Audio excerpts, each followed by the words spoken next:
히브리서 12장 1에서 14절 인내와 화평함과 거룩함이라는 말씀의 제목으로 함께 은혜의 말씀을 나누고자 합니다. 앞선 히브리서 11장에서는 그리스도의 구원을 받은 우리가 어떤 믿음으로 사는 것인가에 대해서 말씀을 했어요. 구약에 구름 같은 의인들이 있어서 그들은 구원이 완성되지 않은 가운데도 그 완성을 믿음으로 소망하면서 살았거든요. 그러므로 신약 백성은 이미 이루어진 구원을 소유한 백성이에요. 우리가 완성된 구원으로 하늘의 것을 소망한 믿음의 사람입니다. 우리에게 구약 백성이 소망한 구원이 완성되었기 때문에 우리도 기쁜 일이고 구약의 의인들도 우리로 말미암아 온전하게 되는 거예요. 그들이 소망하는 것이 나타났고 완성되지 않았다면 그들의 믿음이 헛것이 될 것입니다. 그들이 기대했던 것이 나타나지 않으면 그들의 수고와 노력과 헌신은 아무것도 아닌 거예요. 그러나 우리에게 그리스도의 구원 완성이 나타나므로 그들의 믿음이 온전하게 되었습니다. 그래서 구약의 많은 믿음의 선진들이 그리스도의 음성을 듣고자 소망했던 것이고, 그리고 우리는 그 음성을 들었을 뿐만 아니라 그 음성으로 성령의 권세 아래서 그 하나님의 구원의 역사를 누리는 백성으로 사는 우리의 위치가 어디에 있는가라는 얘기를 하려고 하는 게 11장의 내용이에요. 항상 말씀드리는 내용이지만 항상 역사적 개념이 우리에게 가장 중요한 개념이에요. 우리가 어디에 서 있고 어느 위치에서 하나님을 섬기고 있는가. 우리의 위치를 알면 하나님을 섬기는 윤리도 달라져요. 구약 백성이 하나님을 섬기는 윤리로, 구약의 윤리, 율법의 윤리로 사는 것은 그들의 시대의 당연한 역사인 거죠.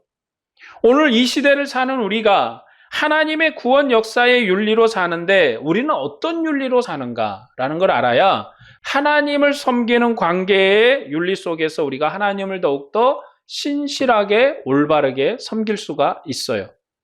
하나님은 그냥 우리가 섬기는 분으로서 신적인 존재, 우리와 그냥 경배를 받으시는 그런 신적인 존재로서 우리의 경배를 받으시는 게 아니에요. 하나님은 우리 안에서 친히 아버지가 되시고 그의 아들 예수 그리스도를 통해서 하늘의 소망을 이루시고 완성하셔서 그 하늘의 구원을 우리로 누리게 하시는 아버지세요. 그러므로 우리가 그 아버지와 교제하고 있고 우리가 그 아버지를 섬기고 있으므로 그 아버지와 교제함의 윤리가 달라요.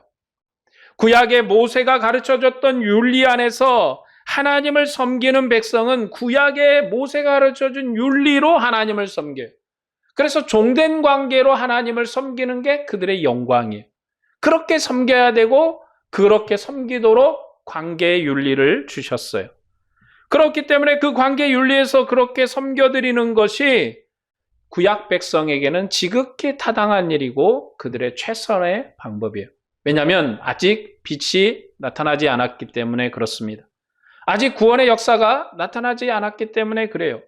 그래서 예수님께서도 말씀하시기를 구약의 많은 선진들이 나의 때 보기를 원했다. 그리고 내 음성 듣기를 원했다.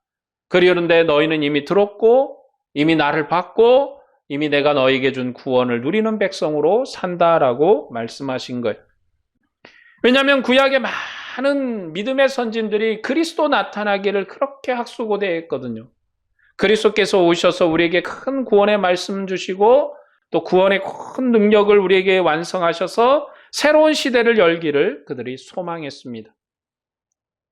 그러므로 우리가 역사적 개념이 없으면 우리가 과연 구약의 윤리로 하나님을 섬겨야 되는 것인지 오늘 신약 복음의 윤리로 하나님을 섬겨야 되는 것인지 시대적 관점이 없어져요. 시대적 관점이 없어지면 우리가 하나님을 어떻게 따르고 섬겨야 되는 것인지가 혼동스러워지죠.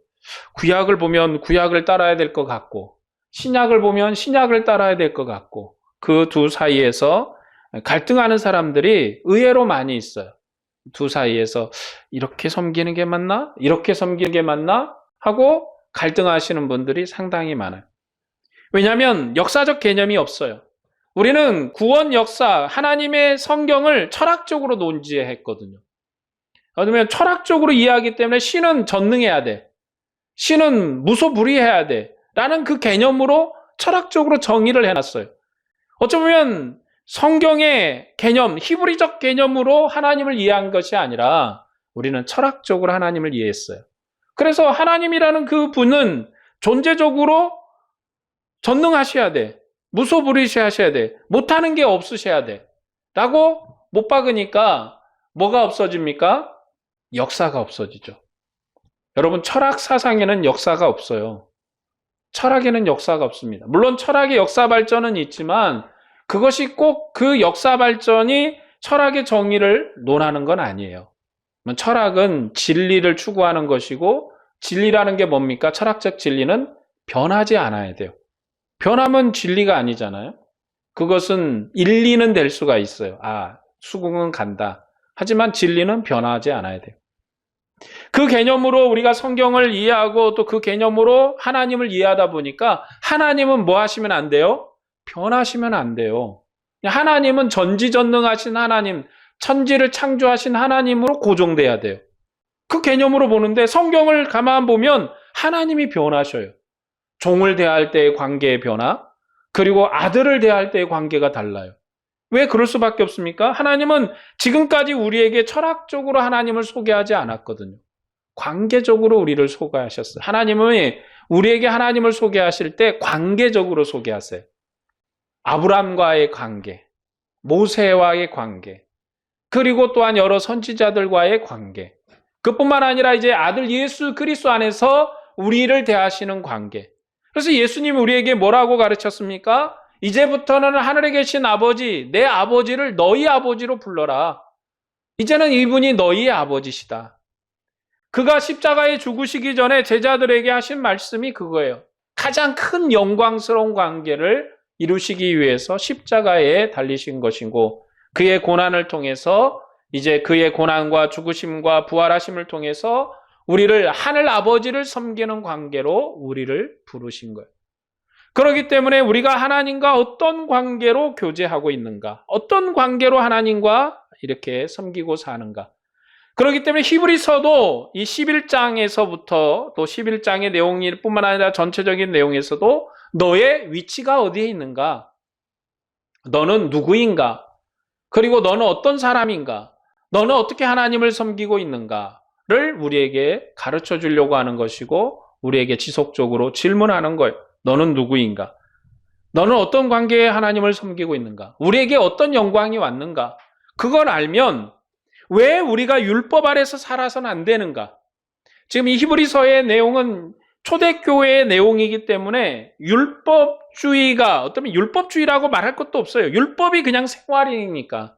율법 생활을 하던 사람들이 복음의 생활로 넘어와야 되는데 그 관계 속에서 갈등을 하는 거죠. 율법이 그들의 삶이었고 생활이었고 전부였거든요. 그런데 이걸 변화시켜야 돼. 무슨 얘기냐? 이전에는 거룩한 음식을 먹었는데 이제는 이방인과 더불어 교제하며 부정한 음식도 먹어요.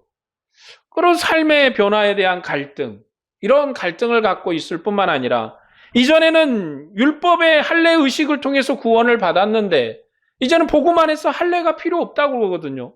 그럼 이 할례의 문제에 대해서 우리가 어떻게 정리할 것인가? 교회는 이미 정리를 했어요. 우리도 지지 못했던 짐을 이방인에게 지우는 것은 부당하다. 그래서 이방인에게 할례 문제를 행하지 않도록 했어요. 그러나 유대인들은 할례가 습관이에요. 생활이에요. 유대 사회에서 할례를 행하지 않고는 살 수가 없어요. 그렇기 때문에 유대인들에게는 할례를 하는 것을 허락을 했어요. 그러나 이방인은 강제하지 마라. 굳이 할 것도 없고 강제할 필요도 없고 그것을 할 이유가 없다라고 자유롭게 하도록 권면했습니다. 그러니까 자유롭게 하라는 것은 해도 되고 안 해도 그런 게 아니라 하지 말라는 거예요. 그냥 그것을 선택하는 문제에 대해서 교회가 결정을 했죠. 그렇기 때문에 11장은 많은 의인의 삶을 예로 들면서 우리가 받은 구원이 얼마나 영광스러운 것인지를 증거하는 거예요. 오늘 12장도 앞에 문맥을 이어받아서 우리에게 이제는 구체적으로 우리가 어떤 위치에 있고 우리 어떤 관계 속에서 하나님을 섬기는 백성으로 살고 있는지를 말씀합니다. 본문 1에서 2절 말씀을 볼까요? 이러므로 우리에게 구름같이 둘러싼 허다한 증인들이 있으니 모든 무거운 것과 얽매이기 쉬운 죄를 벗어버리고 인내로써 우리 앞에 당한 경주를 하며 믿음의 주요 또 온전하게 하시는 이인 예수를 바라보자. 그는 그 앞에 있는 기쁨을 위하여 십자가를 참으사 부끄러움을 개의치 아니하시더니 하나님 보좌 우편에 앉으셨느니라. 우리는 인내로서 우리 앞에 당한 경주를 해야 합니다. 이 경주는 소망을 향한 경주예요. 우리에게 구름같이 둘러싼 허다한 증인들이 있으므로 믿음의 경주를 달려야 돼요. 그들이 우리의 모범이 아니라 그들도 수고한 것처럼 우리도 수고해야 돼요. 그들은 어둠의 세력 가운데서 어둠의 빛이 없는 시대에도 그 작은 빛을 보고 소망을 기대하면서 달렸어요. 그런데 하물며 우리는 그리스도 안에서 영광을 얻은 백성인데 우리가 어떻게 달려야 될 것인가? 그들보다 더 열심히, 더 충성을 다해서 행해야 될 것은 우리 안에 이미 빛이 들어왔고 구원의 영광이 들어왔기 때문에 우리가 더욱더 열심히 달려야 되겠죠. 그 증인들이 소망한 것을 우리가 누리고 있기 때문에 주님께서 우리에게 주신 약속을 소망하면서 우리는 믿음의 경주를 더욱더 해야 되는 거예요. 주님께서 우리에게 주신 약속은 다시 오시겠다는 것과 땅끝까지 복음을 전하는 것이었습니다. 그러므로 우리가 때를 얻든지 못 얻든지 항상 복음을 전하는 전도자의 삶을 살아야 돼요. 어두움에도 그리고 또한 고난에도 아픔에도 포기하지 않고 그리스도의 약속을 소망하면서 이 믿음의 경주를 끝까지 달려야 됩니다. 우리가 그리스도를 소망하는데 그 소망하는 것을 끝까지 달려서 이루기 위해서 우리가 이것을 포기해서는 안 돼요. 여러분, 교회 신앙생활이라는 게 항상 편안하고 안락하고 기쁘기만 한 건 아니에요. 때로는 파도처럼 넘실대는 고통도 있고 우리가 산을 오르는 것처럼 험난하기도 하고 때로는 편안할 때도 있고 이런 게 모든 삶이 살아가는 방법인데 그 삶 속에서 우리가 오직 그리스도의 소망을 꿈꾸며 이 소망을 이루기까지 우리가 믿음의 길을 포기하지 아니하고 달려가는 것이 우리가 주님 앞에 받은 소망이에요. 그것을 끝까지 이루어야 돼요. 믿음의 주요 또 온전하게 하신 이인 예수를 바라보자 말씀합니다. 믿음의 주요라고 하는 이 말은 믿음의 길의 선구자이신 주님을 우리에게 가르칩니다. 히브리서는 계속해서 예수님이 어떤 분이신가, 우리보다 앞서가신 분이시다.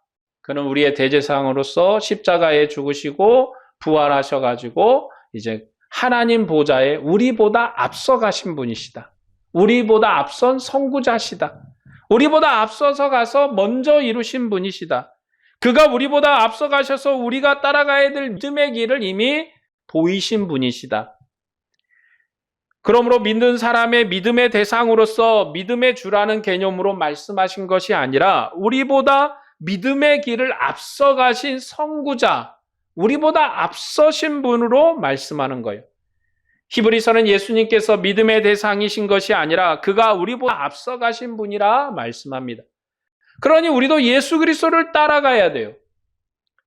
주님께서 십자가를 부끄러워하지 아니하고 친히 지시기를 기뻐하신 것처럼 우리도 고난당함에 낙심하지 아니하고 이 믿음의 길을 따라가야 돼요. 우리 아버지 되신 하나님께서 그를 십자가에 죽으시고 부활시키셔서 하늘 보좌 우편에 오게 하신 것처럼 우리도 이 믿음의 길을 따라서 하나님 보좌 우편에 이르게 되는 거예요. 이것이 십자가의 길이고 우리에게 주신 믿음의 길인 것입니다. 그가 우리의 대제사장인 것은 우리보다 앞서신 분으로 대제사장이에요. 예수 그리스도는 우리 믿음의 선각자이십니다. 우리 믿음의 선구자예요. 그래서 우리보다 앞서 가셨습니다. 그는 그 앞에 있는 기쁨을 위하여 십자가를 참으사 부끄러움을 개의치 아니하셨습니다. 그리고 하나님 보좌 우편에 앉았어요. 우리가 나가야 될 최종 목적은 하나님 보좌 앞인데 그것은 이미 나가 있는 자리예요. 우리가 나가야 될 최종 목적이 아니라 이미 우리가 누리고 있는 자리입니다. 여러분, 오늘 우리가 하나님 앞에 예배하는 이 자리가 또 여러분의 삶의 그 자리가 우리의 생활의 모든 자리가 하나님 보좌 우편에 있어요. 하나님과 함께하는 자리고 하나님과 교제하는 자리가 바로 그 자리예요. 그가 부끄러움을 개의치 않으신 것은 믿음의 주로 우리를 온전하게 하기 위해서예요. 주님께서 왜 십자가의 죽으심, 왜 십자가의 죽음이 부끄러움입니까? 나무에 달려 죽는 저주받은 죽음이거든요. 율법에서 나무에 달려서 죽는 것은 저주의 죽음입니다. 하나님이 징계한 죽음이에요. 그러니까 예수님께서 창을 맞으시고 그가 피가 흘리시고 그래서 죽으셨다는 그 개념의 저주가 아니라 나무에 달리셨어요. 십자가라는 나무. 그러니까 십자가라는 형틀이 중요한 게 아니라 사실은 어떻게 보면 십자가라는 소재, 십자가를 만든 소재가 중요합니다. 나무에 달렸거든요. 율법에서 나무에 달려서 죽은 자는 하나님이 저주한 자예요. 그래서 가룟 유다가 죽을 때 어떻게 죽었다고 성경이 우리에게 기록합니까? 나무에 목을 매달았다. 저주받아 죽었다. 이 표현이 뭐냐면 저주받아 죽었다라고 표현하는 거예요. 사도 바울이 예수 그리스도를 믿는데 그가 그 예수 그리스도를 믿는 일에 가장 걸림이 되는 것이 뭐냐면 그가 메시아로 탁월한 말씀을 하시고 탁월한 이적을 행하시고 이게 사도 바울의 걸림이 아니라 그가 나무에 달려 죽으셨다고 하는 것이 율법을 가진 사도 바울의 걸림돌이었어요. 왜냐하면 율법에서 나무에 달려 죽은 자는 저주받아 죽은 거거든요. 그런 나무에 달려 죽은 자를 메시아로 믿을 수 있는가라는 문제죠. 하나님이 저주한 자를 어떻게 메시아로 믿을 수 있는가? 그래서 예수님께서 우리에게 주신 구원은 새로운 구원이에요. 그는 율법의 저주를 받아서 십자가에서 죽으셨지만 사망의 권세를 이기시고 다시금 살아나셨어요. 그가 만일 죽음으로 끝났다면 그가 아무리 탁월한 선각자이고 탁월한 선지자이고 탁월한 메시아라고 주장해도 그는 끝난 거예요. 율법 아래서 다 끝난 거예요. 그러나 그는 죽음을 이기시고 부활하셨습니다. 그가 무덤의 문을 열고 나오심으로 말미암아 사망을 이기신 것이고 생명의 능력을 이루신 거예요. 그렇기 때문에 예수님은 십자가의 죽으심을 부끄러워하지 않았어요. 그는 믿음의 주로서 우리를 온전하게 하기 위해서 율법에 저주받아 죽는 죽음도 두려워하지 아니하고 죽으셨습니다. 우리에게 믿음의 선지들이 있는 증거도 있지만 우리 주님께서 우리보다 앞서가셨다라는 증거도 있는 거예요. 주님은 우리보다 앞서가신 분으로 우리를 인도하시는 믿음의 주님이십니다. 그러므로 우리가 주님의 믿음을 따라가야 돼요. 우리가 주님을 따라야 돼요. 주님께서 십자가를 부끄러워하지 않고 그렇게 믿음의 길을 따랐던 것처럼 율법의 저주의 부끄러움, 하나님 아버지, 자기의 아버지로부터 저주받은 그 죽음을 부끄러워하지 아니하고 걸었던 것처럼 우리도 고난과 우리의 환난과 고통에서도 당당하게 믿음의 길을 걸어야 돼요. 여러분, 예수님께서 십자가를 지는 문제는요, 힘들게 뭔가 무거운 거를 지는 그 고통의 문제가 아니에요. 힘든 걸음을 걸어가야 되는 문제가 아니에요. 매를 맞아야 되는 아픔에 대한 문제가 아니라 가장 핵심이 뭡니까? 아버지로부터 저주받은 죽음이에요. 그게 가장 고통스러운 거예요. 왜냐하면 사랑하는 아들이셨거든요. 그 사랑하는 아들이 자기 백성을 위해서 아버지로부터 저주받은 죽음을 당해야 돼요. 스스로가. 그것이 그의 고난이고 그의 아픔이고 눈물입니다. 본문 3절 말씀을 볼까요? 그가 피곤하여 낙심하지 않기 위하여 죄인들이 이같이 자기에게 거역한 일을 참으신 일을 생각하라. 우리가 믿음의 길을 부끄러워하지 않고 걸어야 하는 것은 하나님도 오래 참으심으로 우리의 구원을 완성하셨기 때문입니다. 하나님께서 죄인을 징계하면서도 그들을 향해 오래 참으셨어요. 그래서 많은 죄인이 낙심하지 않고 하나님이 그를 사랑하신 줄 알고 돌이켜서 하나님을 사랑하게 했습니다. 하나님이 오래 참으신 것은 자기를 위한 게 아니에요. 하나님이 자기를 위해서 오래 참은 것이 아니라 자기 백성을 사랑해서 오래 참았습니다. 그가 우리를 사랑해서 오래 참았어요.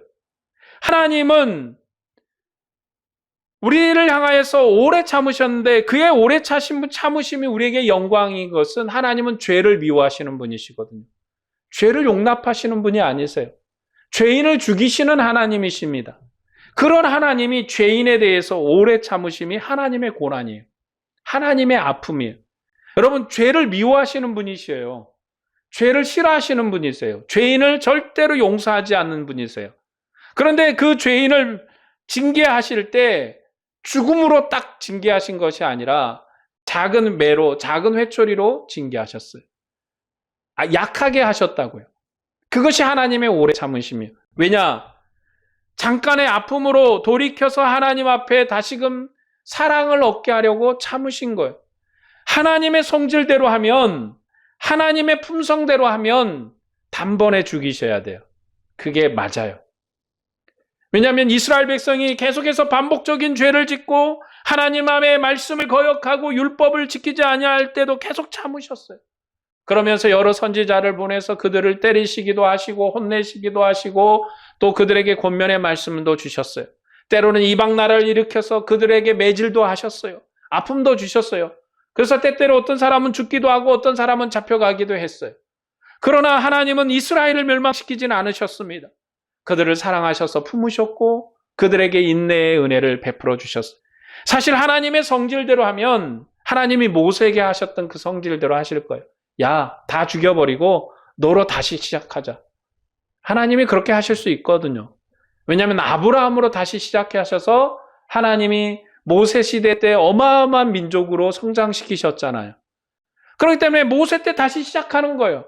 야, 다 죽여버리고 광야에서 다 죽여버리고 너로 다시 시작하자. 너로 다시 시작하자.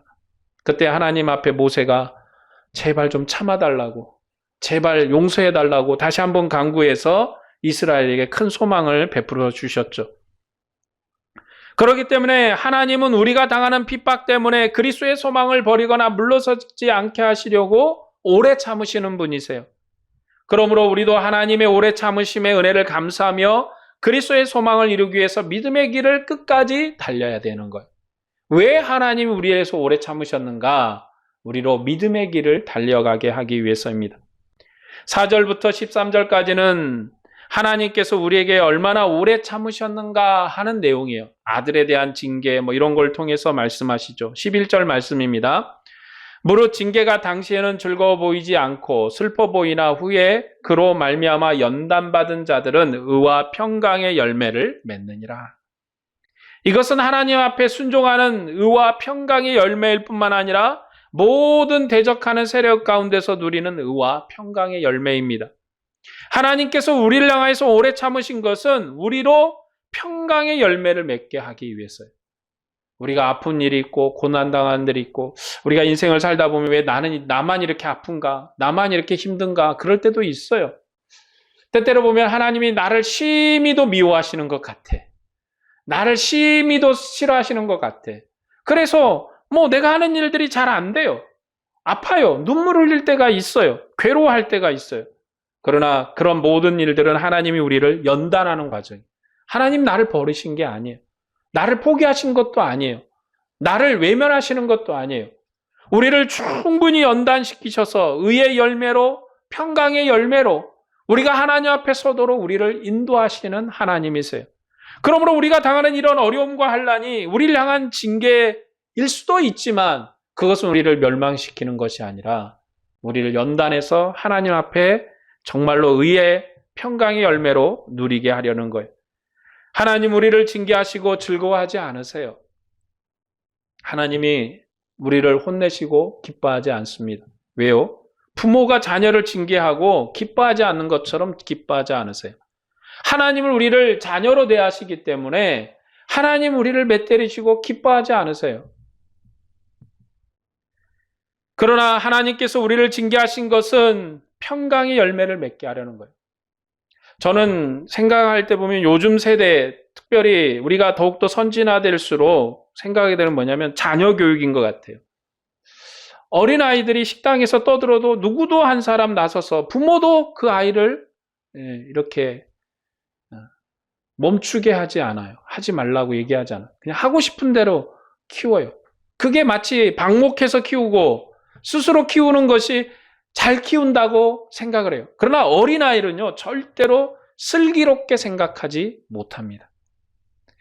그 아이가 천재일 수 있어요. 정말 천재여가지고 막 모든 상황을 다 이해하고 내가 떠들면 안 되는 거구나. 눈치껏 할 수 있어요. 그러나 대부분의 아이들은 그렇게 천재가 아닙니다. 내 아이는 천재겠지 생각하지만 내 아이 절대 천재 아닙니다. 아무리 천재라고 할지라도 그렇게 키우면 안 돼요. 때로는 통제해야 되고요. 때로는 하지 말라고 얘기를 해줘야 돼요. 그래서 그 아이가 바른 윤리로 설 수 있도록 가르쳐야 돼요. 그게 부모의 사명인 거예요. 그래서 아이가 식당에 가서 떠들면은 그 아이에 대해서 그렇게 하지 말라고 얼굴에 인상도 쓰고 때로는 혼내줘야 돼요. 마음에 이렇게 괴롭지만 해야 돼요. 한 번은 마트에 갔는데 아이가 막 떼를 쓰더라고요. 떼를 써. 막 뭘 사달라고 그런 것 같아요. 막 울면서 떼를 쓰고 막 그래요. 엄마가 1절 대꾸를 안 해. 1절 대꾸를 안 해. 사주겠다, 안 사주겠다. 뭐 얘기도 안 해요. 전 정말 그 아이에 대해서 잘한다고 생각하는 게 뭐냐면 그 아이가 사주라고 하는 거 사주면 편해요. 그렇죠? 장난감을 사달라고 그래서 그냥 사줘버리면 편해요. 그럼 그 아이는 지속적으로 자기 욕구를 위해서 타인의 감정을 이해하지 않을 거예요. 타인의 고통을 이해하지 않을 거예요. 엄마가 창피하지 않겠어요? 마트에서 막 아이가 떼쓰면서 막 사달라고 막 바닥에서 울고 막 그러니까 막 끄집고 가고 막 안 된다고 혼을 내고 막 그러더라고요. 그리고 아이가 막 울면은 너한테 더 이상 말하지 않겠다고 막 탁 하고 그러더라고요. 그 아이들 여러 사람 쳐다보는데 엄마가 그렇게 하는 건 아이를 올바르게 키우려고 하는 거죠. 그건 잘못된 행동이잖아요. 그걸 가르쳐 줘야 되겠잖아요. 하나님도 우리에게 똑같이 하십니다. 우리가 요구하는 대로 다 주시면 우리가 잘못돼요. 우리를 요구하는 대로 다 하시면 우리가 잘못됩니다. 때론 우리를 겸손케 하기 위해서 징계도 하시고 매를 때리기도 하시고 아프게 하세요. 그래서 우리로 하나님 앞에 바르게 살고 세상에 대해서 우리가 담대히 살도록 우리를 인도하세요. 인생을 조금 살아보니까 뒤를 돌아보면 그런 아픔들이 많았어요. 그 아픔이 우리를 성장하게 합니다. 본문 12에서 13절 말씀을 볼까요? 그러므로 피곤한 손과 연약한 무릎을 일으켜 세우고 너희 발을 위하여 곧은 길을 만들어 저는 다리로 하여금 어그러지지 않고 고침을 받게 하라. 우리가 믿음의 길을 걸으면서 많은 환난으로 실수할 수 있지만 하나님께서는 우리에게 오래 참으셨습니다. 그러므로 피곤한 손과 연약한 무릎을 일으켜 세워야 돼요. 그리고 곧은 길을 걸어야 합니다. 지금 히브리서에 나오는 이 성도들은 곧은 길을 걸은 게 아니에요. 복음의 곧은 길을 걷지 않았거든요. 곧은 길을 걸으라는 거예요. 하나님이 너희를 징계하는 이 음성을 부끄럽게 여기지 말고 일어나서 곧은 길을 걸으라는 거죠. 곧은 길을 만드는 것이 하나님께서 우리를 위하여서 오래 참으신 이유입니다. 우리가 믿음의 길을 걸으면서 실수할 수 있고 실패할 수도 있어요. 실수도 있고 실패도 있어서 잘못된 행동을 할 때도 있습니다. 그러나 하나님께서 우리에게 오래 참으신 것은 우리로 곧은 믿음의 길을 걷게 하기 위해서요. 우리가 지금 하나님의 은혜를 누리는 것은 하나님께서 우리에게 오래 참으셨기 때문에 그래요. 지금 우리가 여기에서 예배할 수 있는 것도 하나님께서 우리에 대해서 오래 참으셨기 때문에 그래요. 하나님은 죄를 미워하시고 용서하지 않으신 분이세요. 그런 하나님께서 죄를 오래 참으셨다는 것은 우리를 향한 사랑이에요. 여러분, 우리가 좋아하는 일을 하는 거는 쉬워요. 그렇잖아요. 재미있고 막 할 수 있어요. 근데 싫은 일을 하는 거는 정말 괴로워요. 내가 하기 싫은 일을 한다는 건 참 괴로워요. 그런데 하나님은 죄를 징계하시고 죄인을 죽이시는 일은 기뻐하세요. 왜냐하면 하나님은 선하신 하나님이시라 죄를 용서하는 법이 없으시거든요. 그런데 하나님이 죄를 눈감아줘야 돼. 그냥 분명히 죽여야 되는데 매 한 대 때리고 끝나야 돼. 근데 그렇게 할 수 있는 것은 사랑 때문에 그래요. 사랑 때문에. 사랑이 아니면 그렇게 할 수가 없죠. 하나님 우리를 용서하기 위해서 우리를 향해서 오래 참으셨습니다. 그러므로 우리는 믿음의 길을 곧게 걸어야 돼요. 복음의 길을 걸어야 됩니다. 저는 다리로 어그러지는 길을 걷지 말고 바르게 걸어서 주님의 영광에 이르러야 됩니다. 우리가 실수도 할 수 있고 또 때로는 실패할 수도 있고 낭망할 때도 있어. 그래서 우리가 아무리 실패와 실수와 좌절이 있다 할지라도 우리의 가는 길이 곧지 못한 길이 되어서는 안 돼요. 올바른 길을 걸어야 됩니다. 14절부터는 삶의 윤리에 대해서 구체적으로 말씀해요. 14절 말씀입니다. 모든 사람과 더불어 화평함과 거룩함을 따르라. 이것이 없이는 아무도 주를 보지 못하리라. 우리의 삶의 윤리는 모든 사람과 더불어 화평함과 거룩함을 이루는 거예요.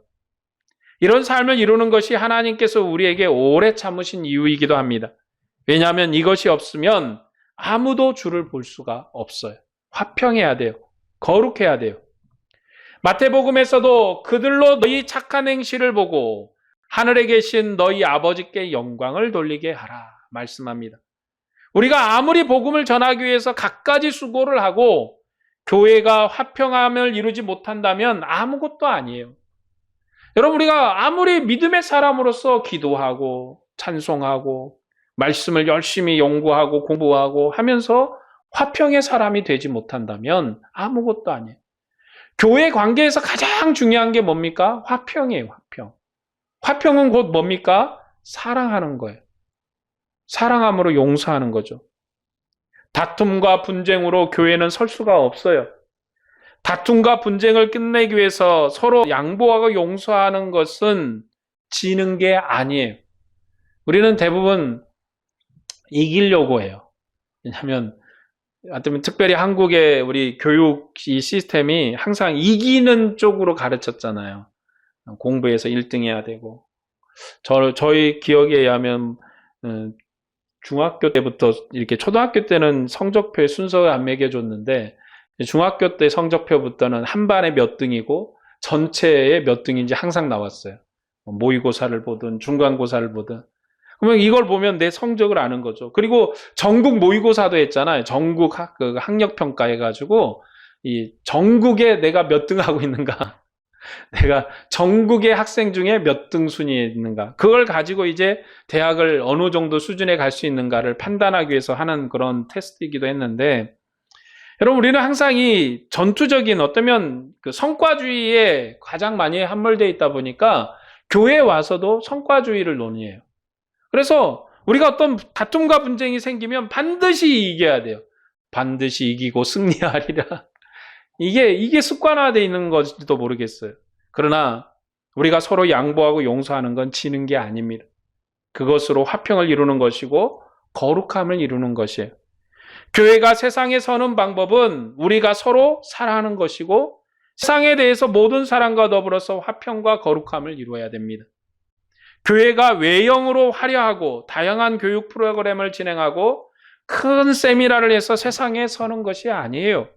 이런 외형을 무시하는 건 아니지만 진짜 중요한 것을 놓칠 때가 있어요. 우리의 신앙은 환난과 불같은 연단을 통해서 진실이 드러나는 거예요. 여러분, 교회는요, 평안할 땐 누구나 다 사랑할 수 있어요. 박 집사님 사랑합니다. 김 집사님 사랑합니다. 그런데요, 그 사람의 신앙은 환난과 불같은 연단을 통해서 알아볼 수 있어요. 어려움이 나타나면, 교회 분쟁거리가 생기면 사람들의 마음이 나옵니다. 저도 교회 생활을 오래 하다 보니까 실수할 때도 있어요. 예. 남을 험담할 때도 있습니다. 누구는 저도 해봤어요. 다 해봤어요. 저도 해보기도 하고 실수도. 여러분, 우리가 실수 없이 어떤 실패 없이 삶을 살아간다는 건 정말 좋은 사람이거나 천재적인 머리를 가졌거나 그런 사람일 수는 있지만 우리는 실수할 수도 있고 실패할 수도 있어요. 우리가 남을 험담할 수도 있어요. 어떤 사람이 마음의 용서가 안 될 때도 있어요. 어떤 사람을 볼 때 용서가 안 돼. 정말 보면 짜증이 나기도 하고 용서가 안 되고 그런 과정을 다 겪어오는 거죠. 어찌 보면 그것이 저를 향한 연단이라고 생각되어집니다. 어려울 때 내가 나오더라고요. 내 성질머리가 나와. 내가 누군가를 그때 처절하게 느낍니다. 그러니까 몰라요. 그때는 몰라. 당연히 나는 진리를 위해서 싸운다고 생각을 해요. 나는 당연히 누군가를 그 사람이 잘못한 거 실수한 걸 당연히 공격하고 그 사람에 대해서 나쁘다고 얘기를 한 것이 내가 당연히 잘했다고 생각했어요. 그런데 시간이 지나놓고 보면 아무것도 아니었던 거죠. 내가 잘못한 거예요. 그 잘못을 내가 덮어줄 수는 없었던가? 그것을 내가 용납해 줄 수는 없었던가? 보면 시간은요, 잠깐 지나가는 거였어요. 그때만 마음이 불편했던 것이고 세월이 지나면 아무것도 아닌 일이에요. 돌이켜보면 목숨을 걸 만큼 우리가 그를 용서하지 못하고 미워할 만큼 그렇게 대단한 일도 아니었어요. 교회가 어려움을 당하면 사람들이 많이 실수를 하게 돼요. 자기가 올바르다는 생각으로 남을 비판하고 교회를 분쟁에 이르게 합니다.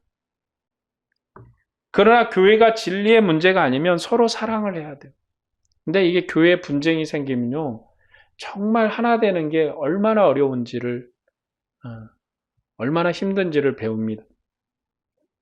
그러면서 저는 이 분쟁하는 교회, 저도 분쟁하는 교회에 있어 봤고, 또 분쟁의 당사자가 돼보기도 하고, 뭐 그러기도 해봤지만, 여러분, 분쟁하는 교회를 통해서 우리가 배워야 될 게 뭐냐면, 정말 힘들다는 거예요. 정말 고통스럽다는 거예요. 왜냐하면 그 분쟁을 해결하기가 쉽지 않거든요. 우리가 실수할 수 있어요. 그러나 화평함과 거룩함을 버려서는 안 됩니다. 우리가 주님 앞에서 거룩한 백성으로 서야 돼요. 오늘 말씀을 정리하겠습니다.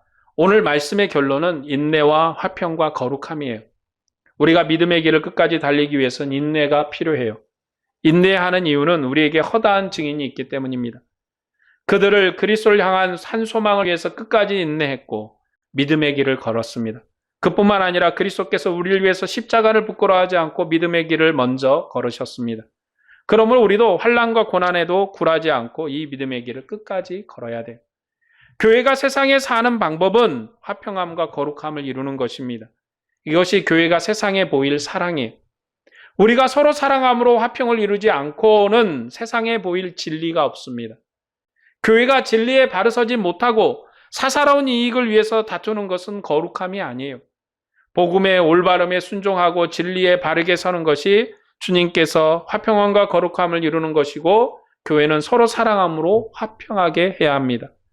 그리스도의 복음이 없이 진리에 이르지 못하고 사랑함이 아니고서는 세상의 그리스도를 보일 방법이 없어요.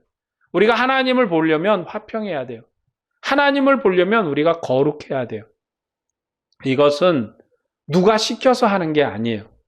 여러분, 어린아이들은요, 가르쳐 줘야 돼요. 이것을 입어라, 저것을 입어라, 이것을 해라, 요것을 하지 마라 해줘야 돼요. 그러니까 성인이 되면 스스로 알아서 챙겨서 입고 스스로 알아서 움직이고 스스로 책임을 져야 돼요. 이미 우리는 그리스도의 복음으로 장성한 분량에 이른 믿음의 사람이에요. 이것을 할까요? 저것을 할까요? 매번 물어보고 하는 것이 아니라 우리가 주님 앞에 묵상하고 우리의 삶을 점검하고 내 자신을 스스로 살펴서 우리가 주님 앞에 화평함과 거룩함을 이루는 거룩한 백성으로 그렇게 살아야 돼요. 오늘도 주님을 사랑함으로 인내하고 화평함과 거룩함을 이루고자 하는 여러분에게 주님의 은혜와 평강이 충만하기를 축복합니다. 기도하겠습니다.